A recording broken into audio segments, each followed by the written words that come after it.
Hola a todos, hoy es lunes, 18 de agosto de 2025, y nuestro amigo el coronel Shaq Bode está de vuelta con nosotros. Bienvenido de nuevo, Shaq.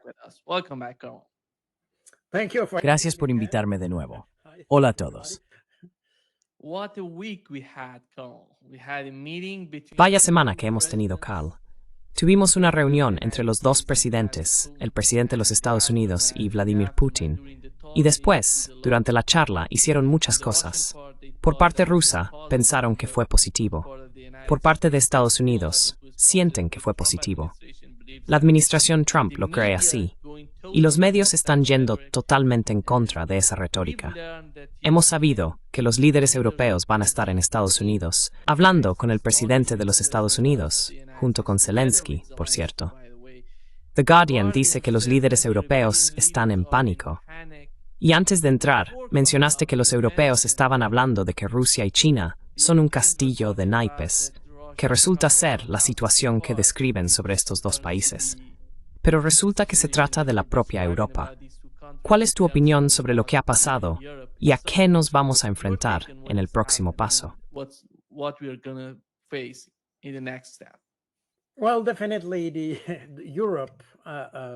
Bueno, definitivamente Europa se muestra como un castillo de naipes y no Rusia o China, que han demostrado una estabilidad notable, de hecho, a pesar de todas las sanciones y todo eso. Pero la razón por la que la élite europea, o la llamada élite, está en pánico es porque ahora se dan cuenta y pueden ver, son testigos, de que toda la narrativa que hemos tenido en los últimos 3 años se está desmoronando por completo. Quiero decir, casi resulta trivial decir que Rusia está ganando en el campo de batalla.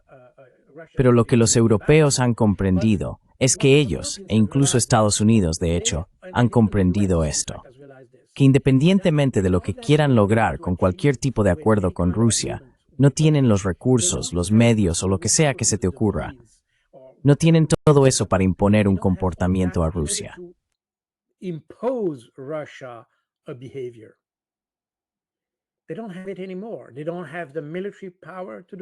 Ya no lo tienen. No tienen el poder militar para hacer eso. Y no quieren hacerlo porque eso llevaría a la Tercera Guerra Mundial. Y nadie quiere eso, la capacidad ni la habilidad para ayudar militarmente a Ucrania, ni en términos de armamento, ni en términos de formación militar. Incluso en inteligencia, hoy en día los rusos les superan. Así que no tienen nada que pueda afectar el comportamiento de Rusia en el campo de batalla. Las sanciones han demostrado ser totalmente ineficaces para Rusia, China y otros. Irán es un ejemplo claro, pero para el propósito de nuestra discusión, Rusia ha demostrado que las sanciones son totalmente ineficaces. Y la razón es que desde 2014, Rusia logró anticipar futuras sanciones.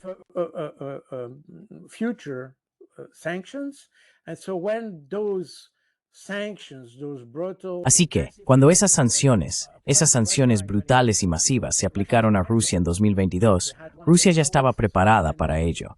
Tenían uno de los niveles más bajos de deuda externa, y por lo tanto era muy difícil presionar a Rusia. Incluso los activos congelados o incluso los activos confiscados, algunos de ellos, no son capaces de ejercer ningún tipo de presión sobre Rusia. Además, las sanciones secundarias, como las que Trump amenazó con utilizar, y, por supuesto, Lindsey Graham y Richard Blumenthal con esta iniciativa, este posible proyecto de ley del Congreso, las sanciones secundarias también han demostrado ser ineficaces, porque ahora Occidente y Estados Unidos en general han creado una situación en la que el llamado resto del mundo ha creado un mercado paralelo, por así decirlo, lo que significa que cada vez dependen menos del mercado estadounidense.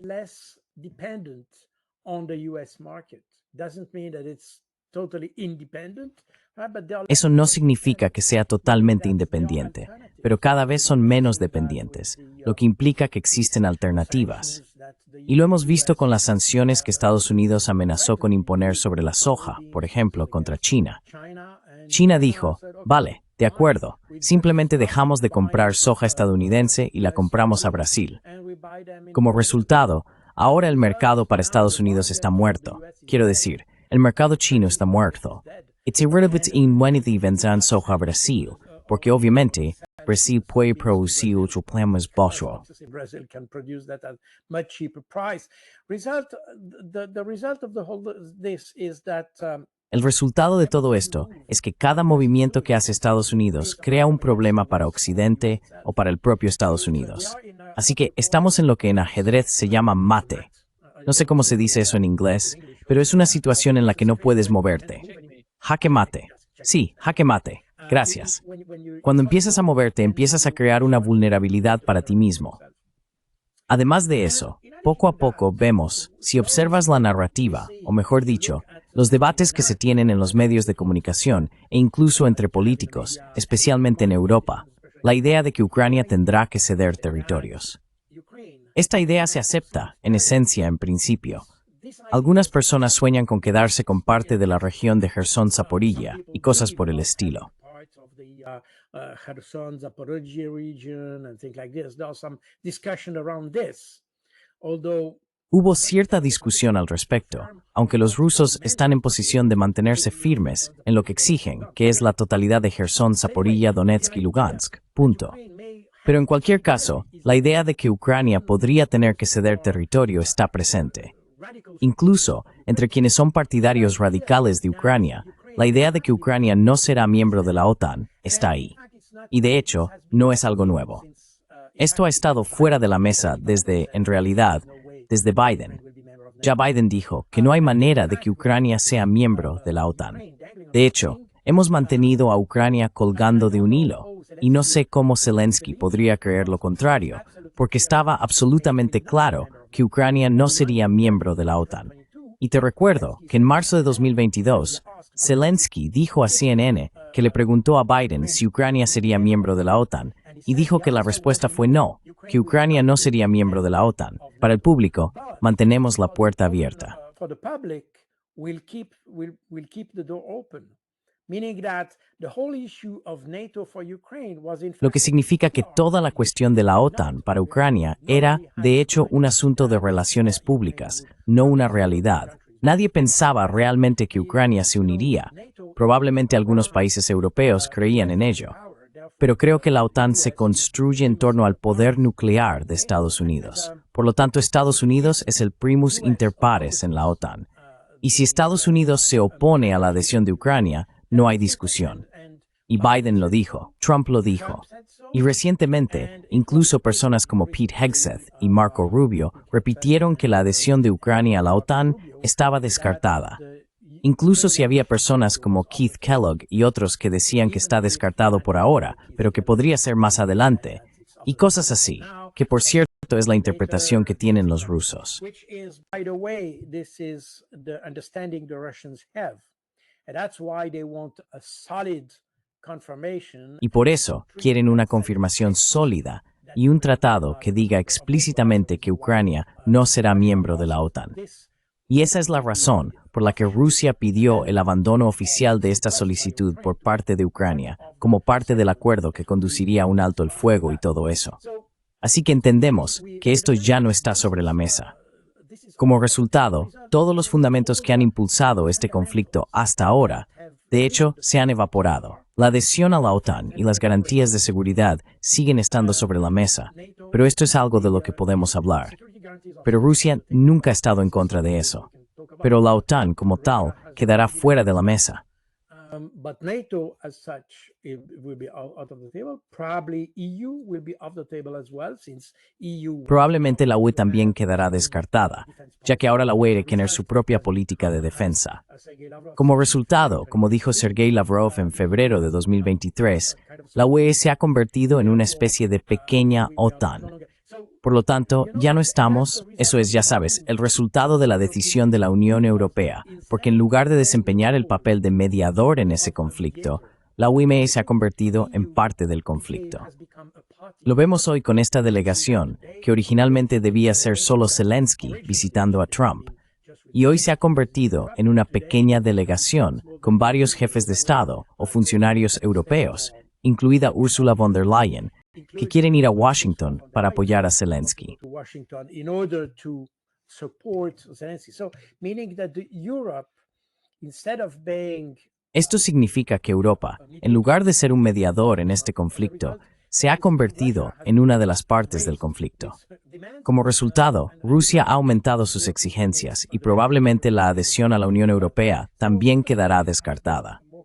Así que la situación se ha vuelto más compleja para Ucrania, y ahora la gente entiende y acepta la idea de que Ucrania está fracasando sobre el terreno, que ya no tienen tropas, que les falta personal.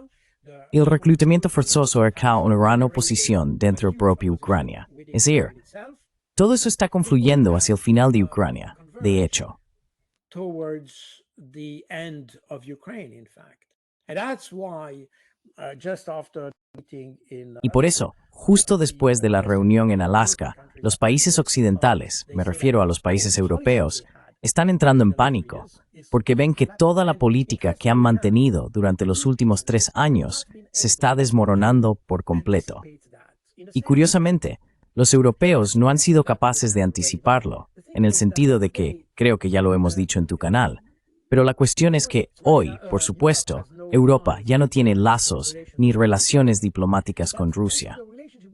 Pero además, la relación con China no es buena, la relación con los BRICS tampoco es buena, lo que significa que Europa está sola, enfrentándose ahora a Estados Unidos y no tiene aliados. Y ahí es donde se ve la total ausencia de pensamiento estratégico en Europa, porque sabían que Trump se retiraría de Ucrania.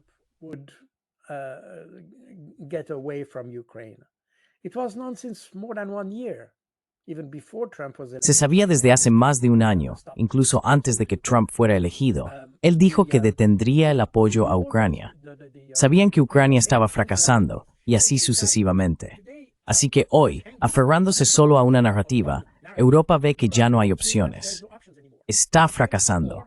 O puede dar un giro de 180 grados y cambiar completamente su política, pero tendría que vender eso a su población, porque lo interesante es que cuando hablamos de este cambio de actitud hacia Rusia, esto fue más o menos en el espíritu de la elección de Trump el pasado noviembre. El apoyo MAGA a Trump estaba compuesto por personas que querían este enfoque en Estados Unidos, y no más en guerras inútiles y muy costosas en el extranjero. Very expensive wars abroad. And in fact, we see that if we look at the Y de hecho, vemos que si observamos el gasto en investigación y desarrollo, en tecnologías clave y del futuro, Estados Unidos ha perdido mucho terreno en comparación con China, por ejemplo. La fortaleza de China, y lo mismo ocurre con Rusia, por cierto, es que hasta ahora no se han involucrado en conflictos muy costosos. Me refiero en particular a Rusia. Así que eso significa que en los últimos 10 años, tanto Rusia como China han podido, en el caso de Rusia, fortalecer su propia economía para anticipar futuras sanciones. En China no fue exactamente la misma presión, fue más bien económica y comercial.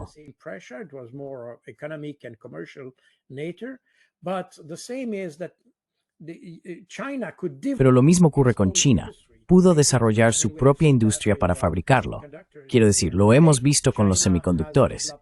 Hoy en día China ha desarrollado nuevas tecnologías que de hecho ya no necesitan la tecnología europea, concretamente la de ASML, la tecnología holandesa.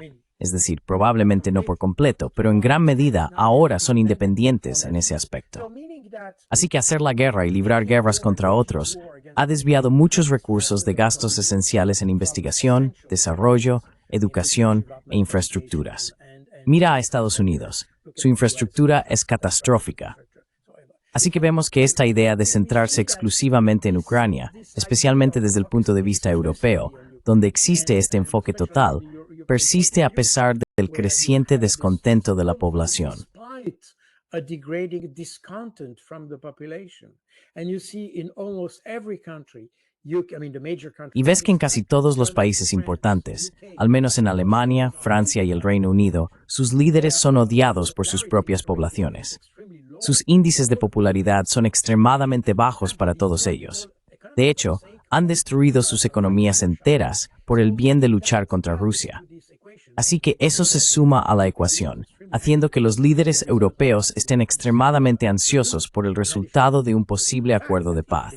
Además, si Estados Unidos decide, como dijo Pete Hegseth en febrero de este año, que debe haber una división de tareas entre Estados Unidos y Europa, con Europa encargándose del conflicto con Ucrania y Estados Unidos del conflicto con China, cuando llegue el momento de la reconstrucción de Ucrania, los europeos estarán...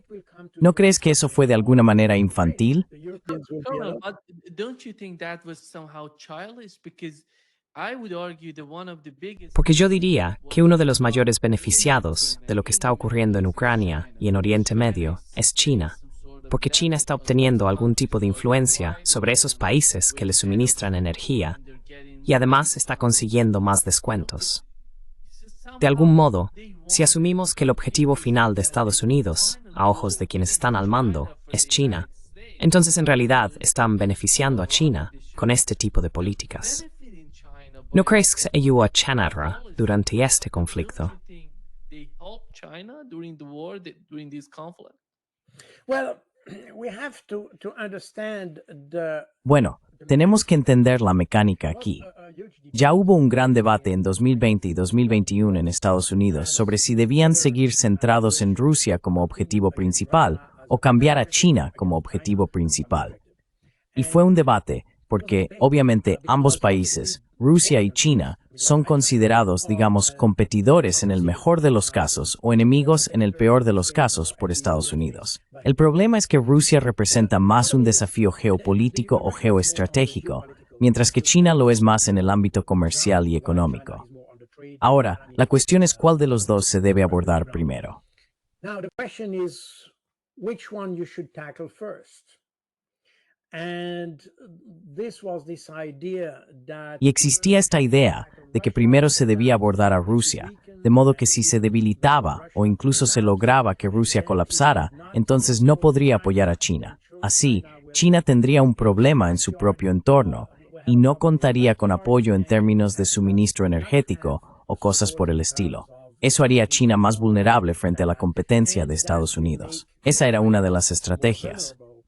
La otra consistía en decir que en cualquier caso, Rusia no desempeña un papel importante, por lo que deberíamos centrarnos directamente en China, ya que es el adversario más directo que tenemos, especialmente como competidor comercial.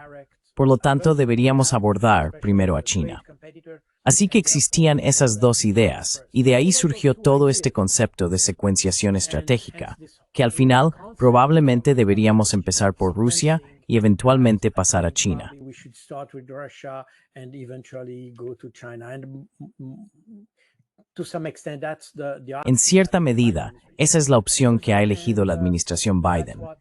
Eso es también lo que admitió la administración Trump, aunque gestionaron el problema de manera diferente. Pero en cualquier caso, lo que dices es cierto.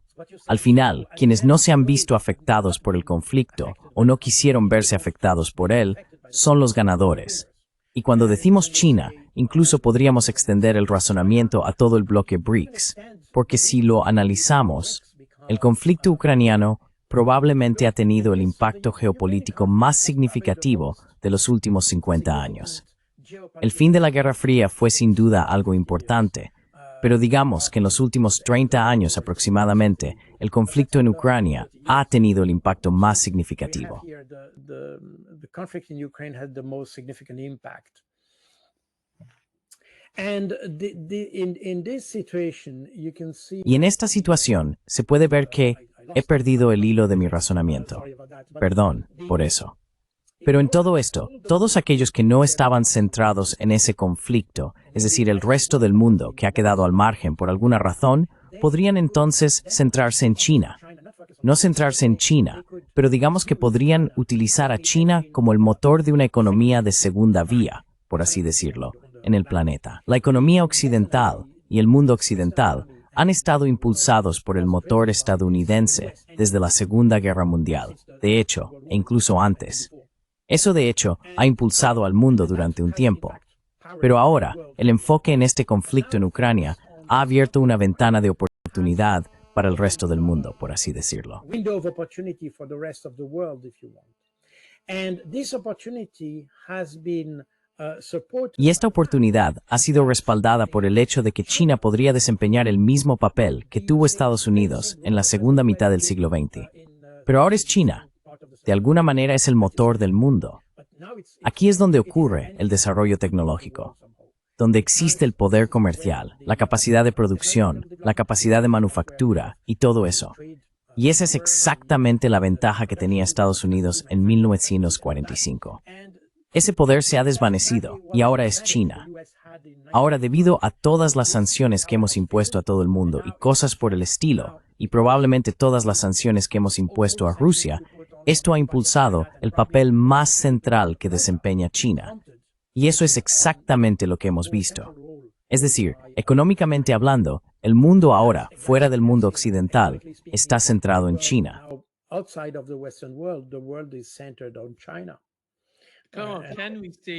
Podemos decir que China, el comportamiento que hemos visto de China hasta ahora, no ha mostrado ningún tipo de comportamiento imperialista hacia otros países. Es correcto, según lo que hemos visto hasta ahora de China.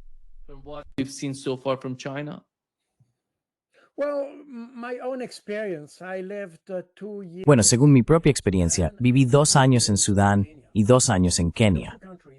Esos 2 países, en el momento en que estuve allí, eran, digamos, los países en los que China estaba más presente. China estaba construyendo una enorme presa en el río Nilo y por lo tanto tenía grandes proyectos allí, con miles de trabajadores de la construcción. Y cuando estuve en Kenia, China estaba construyendo el ferrocarril entre Nairobi y Mombasa, y de hecho, renovando toda la red de carreteras y autopistas alrededor de Nairobi. Así que la presencia de China era muy visible sobre el terreno cuando te desplazabas. En ambos casos, en ambos países, estuve en contacto con las autoridades locales en diferentes niveles, especialmente en los niveles más altos.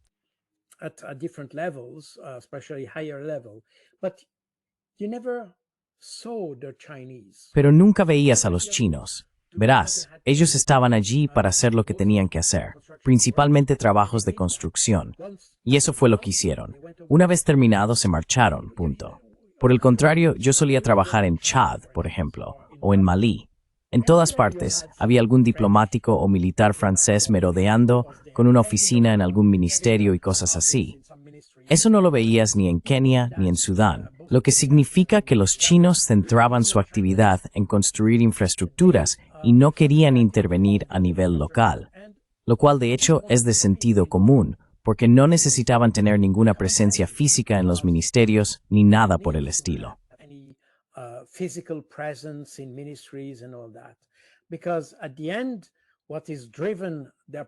Porque al final lo que impulsa su presencia es el comercio. Por lo tanto, al construir infraestructuras y renovar infraestructuras y todo eso, simplemente estaban preparando el terreno para una mejor cooperación comercial o infraestructura comercial. Y ese era el objetivo, punto. Por lo tanto, no necesitaban tener una influencia política allí.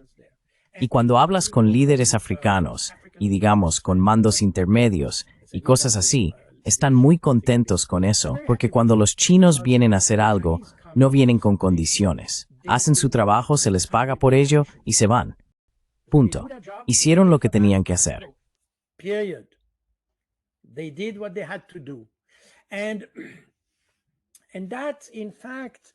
Y eso, de hecho, especialmente en África, genera más confianza entre las personas. Porque tener siempre algunas personas blancas, ahí supervisando todo, discutiendo sobre todo y dando consejos y todo eso, no es algo que genere confianza en realidad. Pude verlo especialmente en África francófona, es decir, África occidental. Los africanos eran, digamos, educados con los franceses. Pero cuando hablabas con ellos, no estaban contentos con la situación, porque sentían, con razón o sin ella, que seguían siendo de alguna manera una colonia. Y eso afectaba su propio orgullo nacional. Por lo tanto, sentían que tenían una relación distorsionada, no era de igual a igual.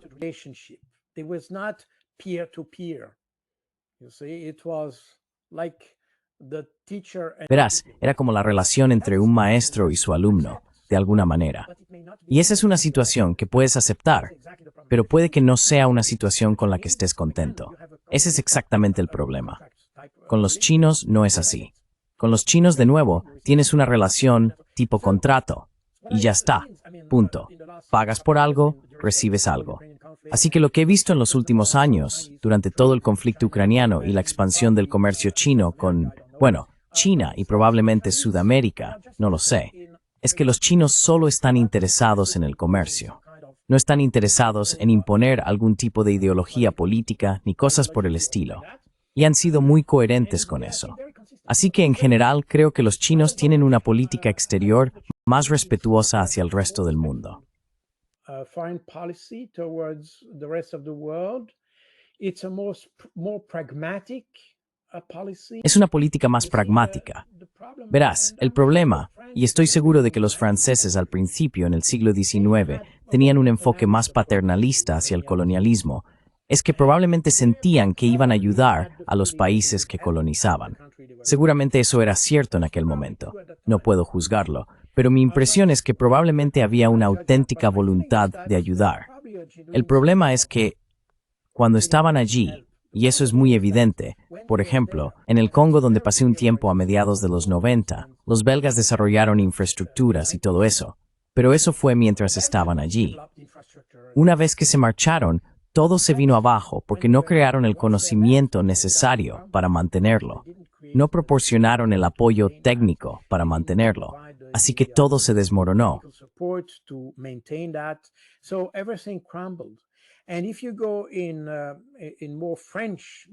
Y si vas a África más francesa, no belga, sino francesa, o a la antigua África francesa, los franceses realmente no construyeron infraestructuras ni cosas por el estilo. Así que eso significa que no crearon las condiciones previas para un comercio bueno y efectivo, mientras que los chinos tienen este enfoque de decir, vale, no nos importa quién sea el político, solo queremos crear una estructura que permita un comercio bueno y libre en la medida de lo posible. Así que, carreteras para que los camiones puedan moverse, para que puedas llevar tu mercancía. Quiero decir, quizá no sea la palabra adecuada, pero llevamos nuestras cosas y puedes moverlas por tren o carretera y puedes venderlas. Y esa es la idea. Crear infraestructuras y no intentar influir en la escena política. Y creo que eso ha sido muy coherente por parte de China. Y ese es un error que han cometido los europeos, no desarrollar infraestructuras en esos países.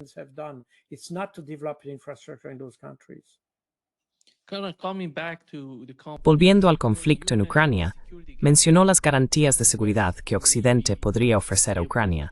¿Cuáles serían esas garantías de seguridad que resultarían aceptables para la parte rusa?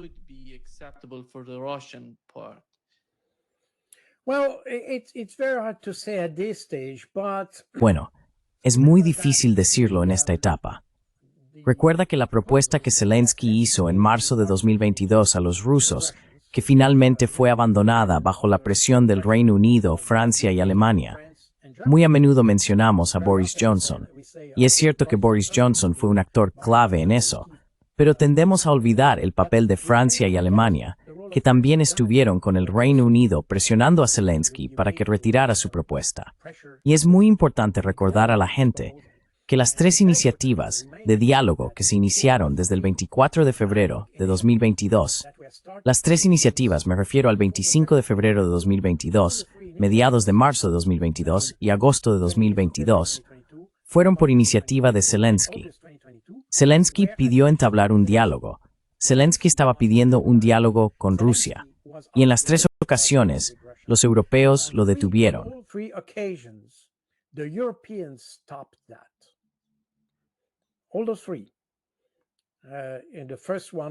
Los tres.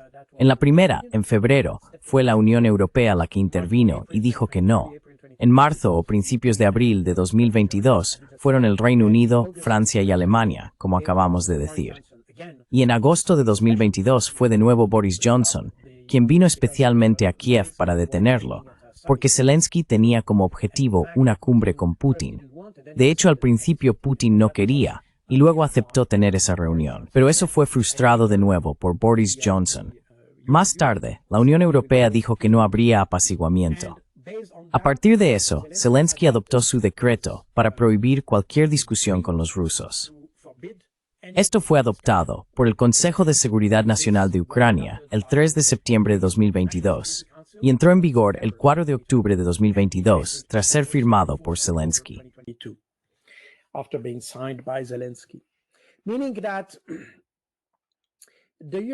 Eso significa que los europeos han desempeñado un papel muy desagradable en eso. Pero volviendo a las garantías de seguridad, el proyecto presentado por Zelensky en marzo de 2022 incluía un esquema de una posible estructura o arquitectura de garantías de seguridad basada en, no recuerdo exactamente ahora el número, si eran 10 o 15 países seleccionados, entre los cuales, por cierto, estaba Rusia. Zelensky también propuso a Rusia como garante, así que todos estos garantes eran de hecho aquellos que estaban dispuestos a brindar apoyo a Ucrania en caso de que Ucrania fuera atacada o estuviera en crisis. Los rusos aceptaron eso. Estaban entre los garantes, y eso era algo muy claro para los rusos.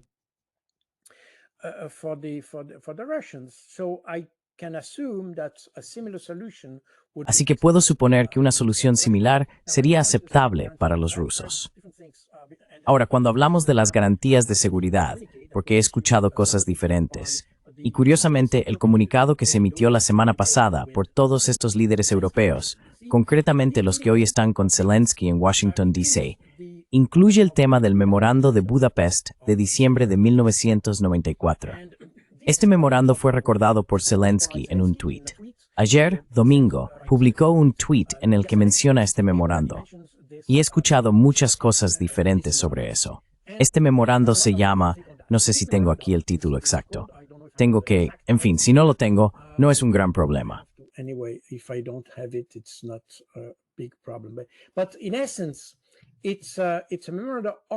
Pero en esencia, es un memorando sobre garantías de seguridad para Ucrania.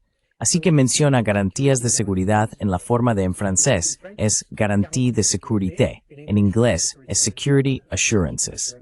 Y la idea era, en ese momento, en 1994, crear un incentivo para que los ucranianos devolvieran las armas nucleares que tenían en su territorio, pero que no pertenecían a Ucrania. Eran armas rusas, y los ucranianos no tenían ni la capacidad, ni el conocimiento, ni la capacidad de mantenimiento, ni nada por el estilo, para utilizar esas armas nucleares. Pero sin embargo, aparentemente, por alguna razón, los ucranianos sentían que tener esas armas en su territorio era de alguna manera una garantía de seguridad.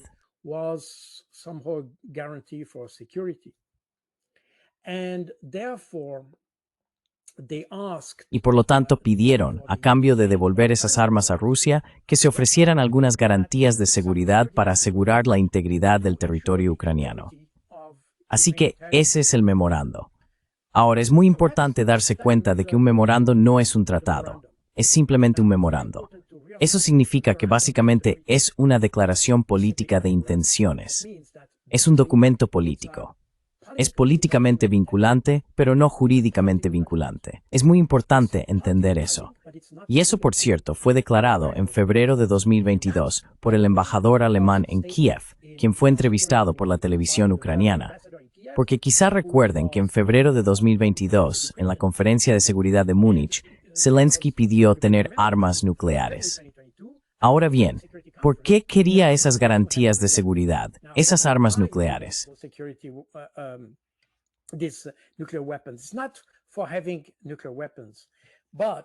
No por tener armas nucleares, sino porque en su mente, con el memorándum de Budapest, él intercambió armas nucleares por un seguro o garantía de la integridad del territorio ucraniano. Y por eso, cuando la integridad del territorio ucraniano se vio amenazada en febrero de 2022, dijo, bueno, si no podéis garantizar la integridad territorial, entonces dadme armas nucleares. Por eso vuelve el tema de las armas nucleares. ¿Lo entiendes? Así que la cuestión era menos sobre las armas nucleares y más sobre la integridad territorial. Ahora lo interesante es que en 1994, como he dicho, este memorándum solo tenía carácter político. Y la consecuencia de eso es que debería haber sido un documento jurídicamente vinculante para validar lo que se había dicho en el memorándum.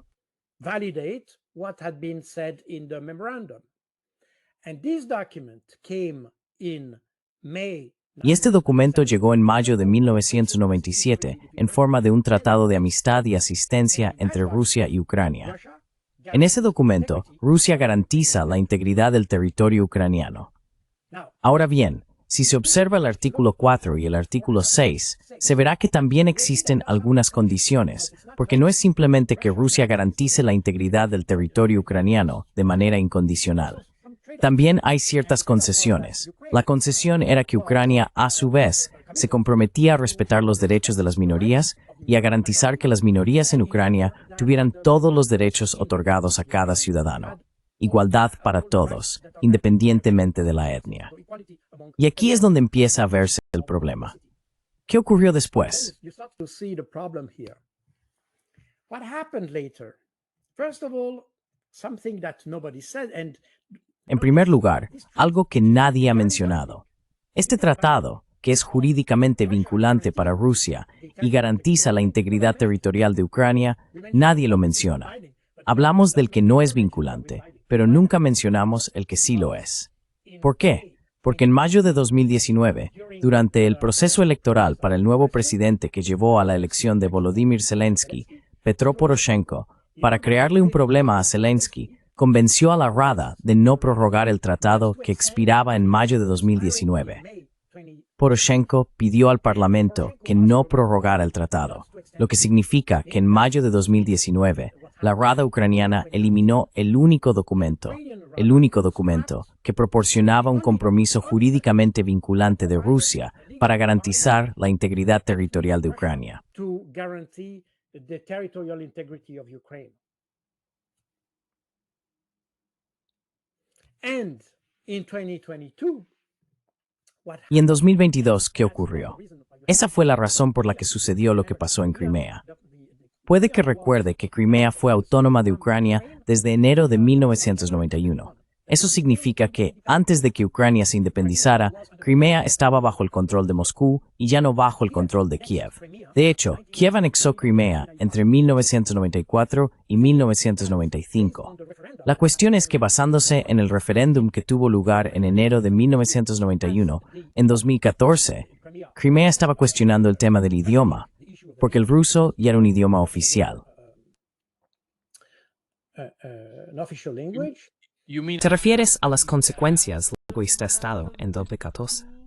in 2014? Yes, correct. In February 20, just after the coup. Because, Sí, correcto, en febrero, justo después del golpe. by the new Porque la primera decisión de las nuevas autoridades en 2014, las autoridades del Maidán, fue abolir el estatus del idioma ruso.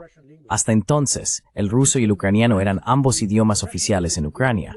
Pero la primera decisión fue degradar el nivel o el estatus del idioma ruso. El idioma ruso no fue abolido, como dice la gente, eso no es cierto, pero dejó de ser un idioma oficial y se prohibió su uso oficial. Ese es el punto. Y por lo tanto, eso generó mucha reacción en toda la parte sur de Ucrania, no solo en el Donbass, sino en toda la Novorosia, en Odessa y todo eso. Y yo estaba en Odessa en ese momento. in Odessa and all that. And I was in Odessa at that time, and I could tell you that the situation was extremely tense. Y puedo decirle que la situación era extremadamente tensa en ese momento, porque había manifestaciones por todo el sur del país. We were in 24 En cualquier caso, estábamos en 2014, así que el Tratado de Amistad aún no había sido abolido, porque se abolió en 2019, como mencioné antes. Esto significa que las autoridades de Crimea, el Parlamento local de Crimea, dijeron, bueno, en realidad, Ucrania no respeta el Tratado de 1997, porque deberían proteger los derechos de las minorías. Así que hemos decidido celebrar un nuevo referéndum, igual que hicimos en enero de 1991. Veremos cuáles serán los resultados, y en base a ese referéndum pediremos unirnos a la Federación Rusa. Y en esencia, eso fue lo que ocurrió, y todo el proceso que llevó a ello. No se enviaron tropas a Ucrania. Sigo escuchando a gente decir que Rusia envió tropas, y eso es totalmente falso. still some people that Russia sent troops, and totally wrong. They were not troops. No hubo tropas que vinieran de fuera de la península en Crimea. Ya había tropas estacionadas allí, según el acuerdo sobre el Estatuto de las Fuerzas firmado entre Ucrania y Rusia, y había unos 22,000 soldados rusos desplegados oficialmente. Pero no se trajeron tropas adicionales para anexionar Crimea. Esto es incorrecto. Todo el proceso se basó en el hecho de que las nuevas autoridades ucranianas, no estaban respetando el Tratado de Amistad de 1997. Y esa fue la justificación legal para celebrar un nuevo referéndum y solicitar la adhesión a la Federación Rusa. Por eso hoy, cuando la gente habla de devolver Crimea o lo que sea, Esto está fuera de toda discusión.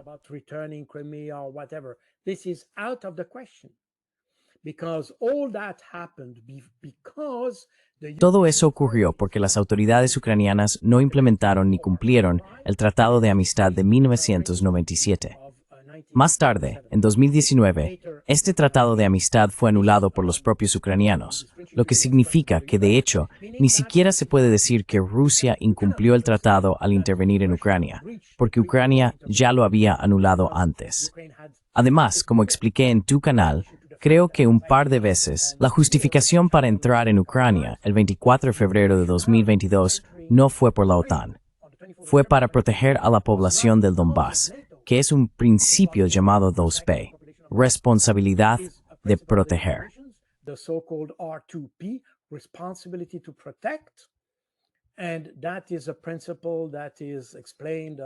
Y ese es un principio que está explicado.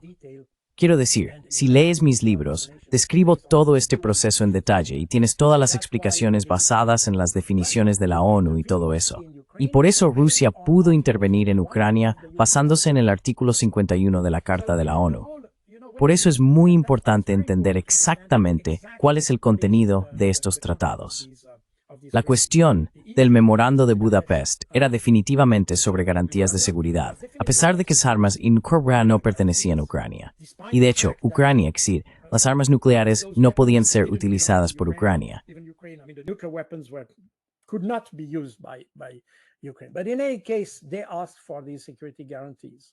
Pero en cualquier caso, pidieron estas garantías de seguridad.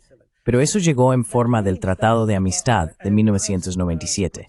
Así que eso significa que, y como dijo Putin durante la reunión, en la rueda de prensa que siguió a la reunión en Alaska, Putin dijo que estamos trabajando o trabajaremos en soluciones para las garantías de seguridad. Estoy seguro de que Rusia probablemente quiere eso. El problema es que no puede ser la OTAN ni puede ser la UPRTSOR, debido a su postura agresiva y al hecho de que la OTAN nunca ha respetado su palabra. Quiero decir, ya sabes, existía este tema de la expansión de la OTAN y cosas así.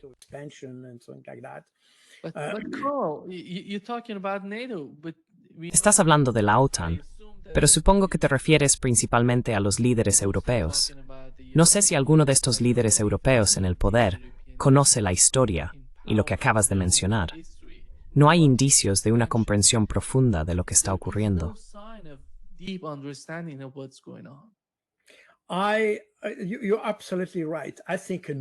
Tienes toda la razón. Creo que ninguno de esos líderes sabe lo que ocurrió, que son hechos históricos, por cierto. Y eso fue reconocido. Quiero decir, si lees mis libros, todo esto está basado incluso en informes de la prensa ucraniana y cosas por el estilo. No necesitas leer literatura rusa sobre eso. Los propios ucranianos lo explicaron con total claridad. Esto se explica con todos los detalles, todos los aspectos legales de eso. Pero nadie quiere escuchar eso porque, precisamente, y ese es exactamente el problema, en lugar de basar las decisiones en hechos históricos, tomamos decisiones basadas en una narrativa que creamos desde cero. Y ese es exactamente el problema.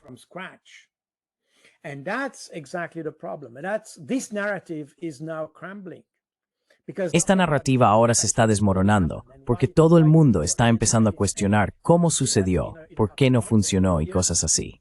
Y verás que en un par de meses, o quizás años, la gente volverá exactamente a lo que yo dije.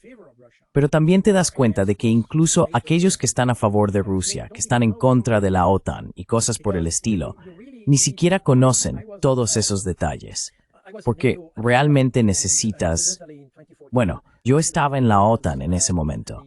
Y por cierto, en 2014, Suiza presidía la OSCE. Por lo tanto, tuvimos muchos intercambios en Suiza sobre todos estos aspectos.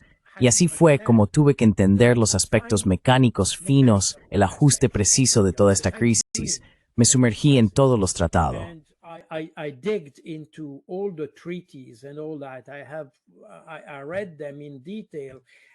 Los leí en detalle e intenté entender la lógica, porque cuando se habla de Rusia, puede que no se aplique a países como Francia o incluso Estados Unidos, ya que tienden a ajustar la legalidad a lo que hacen, ajustan los hechos a lo que quieren.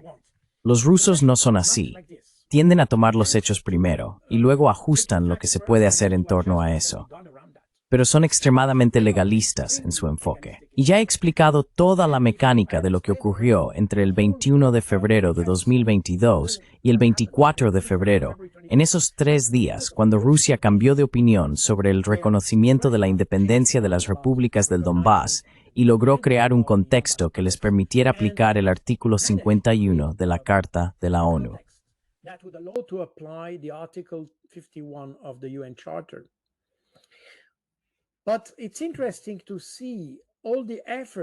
Pero es interesante ver todos los esfuerzos que se hicieron para tener un marco legal para esta intervención. Eso es algo que, por ejemplo, cuando los franceses enviaron sus tropas a Siria, no crearon ningún marco. Simplemente decidieron ir. Punto. Lo mismo con Estados Unidos cuando decidieron atacar Irak. Ni siquiera pensaron en crear un marco legal sólido. Simplemente fueron y lo hicieron. Punto. Y esa es la diferencia con los rusos. Los rusos son extremadamente legalistas. Así que hoy, cuando decimos eso, y de hecho mencioné la declaración de esos líderes europeos sobre la cumbre en Alaska, el memorando de Budapest se menciona en la declaración porque dicen, bueno, Rusia no respetó ese memorando.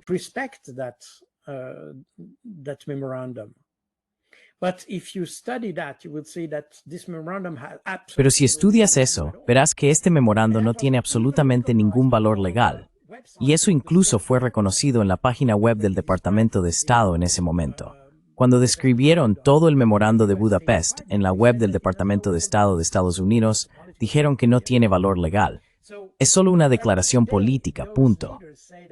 Así que, cuando hoy esos líderes dicen que Rusia no respetó sus propios compromisos, es una mentira.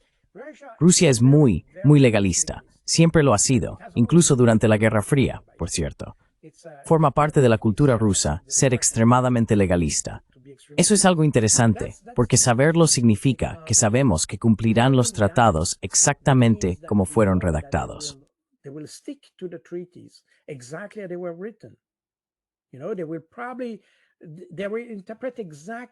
Lo interpretarán exactamente como está, palabra por palabra. Quizá no irán más allá ni se quedarán cortos. Tomarán el texto tal cual es. Por eso, cuando redactas un tratado o acuerdo con los rusos, tienes que ser muy cuidadoso. Ellos utilizarán exactamente la redacción, no irán más allá de eso. Así que quiero decir, si entiendes eso, resulta más fácil llegar a un acuerdo con ellos, incluso cuando se trata de las garantías de seguridad para Ucrania. Y creo que eso es algo que la mayoría de la gente ignora, porque estamos atrapados en esta retórica de que los rusos son los malos, que tienen todas las debilidades del mundo, todos los pecados del mundo y todo eso.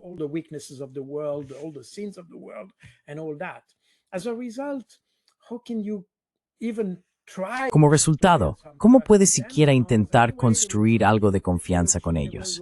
Porque, de todas formas, te van a engañar, te van a mentir. Eso es lo que hemos escuchado, no solo en los últimos 3 años, sino de hecho en los últimos 10 años.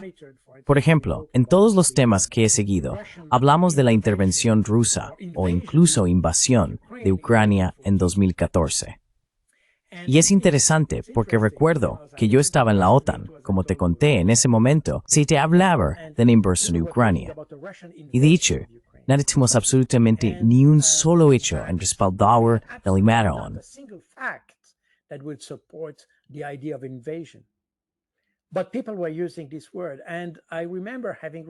Pero la gente estaba usando esta palabra, y recuerdo haber recibido un correo electrónico que decía que no deberíamos usar.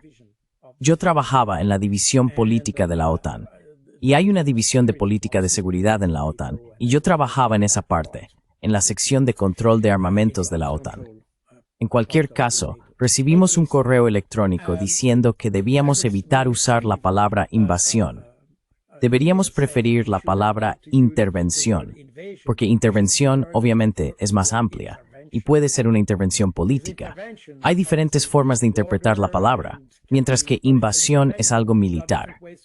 Así que incluso en la OTAN reconocieron que no deberíamos usar la palabra invasión porque es incorrecta. Y eso es incorrecto respecto a Donbass, y eso es incorrecto respecto a Crimea. No había tropas rusas.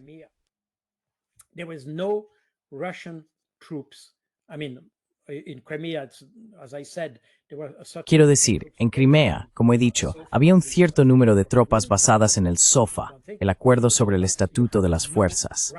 Así que eso es una cosa. Pero en el Donbass no había tropas rusas en el Donbass.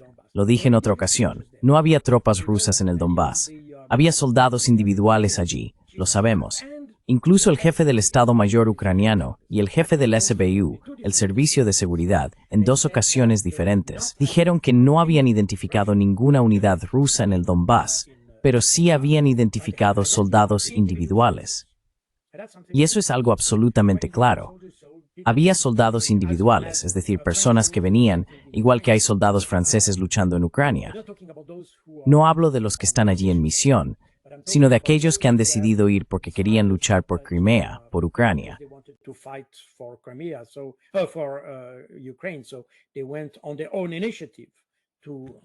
Así que fueron por iniciativa propia, a ayudar, puedes llamarlos mercenarios, luchadores por la libertad, como prefieras, pero eran soldados individuales, y exactamente lo mismo ocurrió en el lado ucraniano. Así que solo eran soldados o personas, ex-soldados, que decidieron ir a luchar contra Ucrania o ayudar a los rusos del Donbass. Pero no hubo unidades rusas desplegadas en el Donbass en 2014, ninguna. Eso es muy importante de entender, porque este malentendido llevó a los europeos, especialmente a Ursula von der Leyen, a que ella hiciera una declaración ya en 2020 y 2021, cuando dijo que Ucrania no tenía que cumplir con el acuerdo de Minsk, precisamente por la presencia rusa.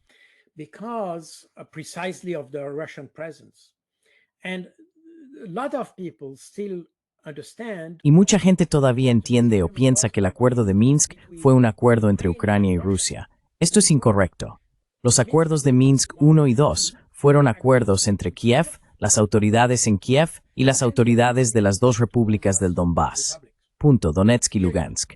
Donetsk y Lugansk, exactamente. Punto. Y los rusos eran los garantes de las repúblicas del Donbass para que cumplieran el acuerdo. Por parte de Kiev estaban Francia y Alemania. Ellos eran los garantes de la aplicación de los acuerdos en el lado ucraniano. Y hemos visto que los franceses y los alemanes no han respetado su palabra y han dicho que nunca tuvieron la intención de que esos acuerdos se implementaran.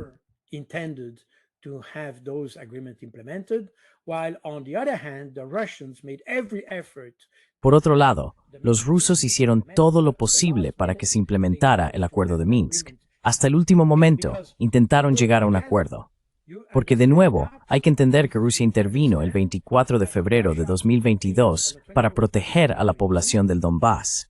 Y el acuerdo de Minsk trataba de encontrar una solución, algún tipo de autonomía para la lengua, la religión y todo eso para la población del Donbass.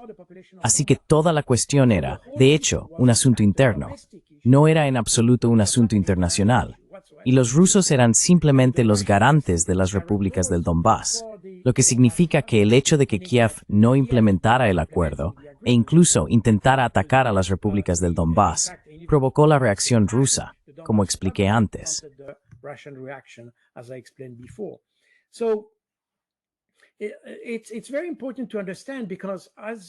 Es muy importante entenderlo, porque como pueden ver por todo lo que he mencionado aquí, todo está vinculado. Tendemos a ver todos estos acontecimientos como cosas separadas, pero en realidad, en la mente de los rusos hay una conexión lógica entre todos estos sucesos.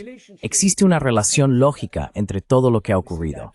Lo vemos cuando mencionamos las garantías de seguridad y el memorándum de Budapest y cosas por el estilo.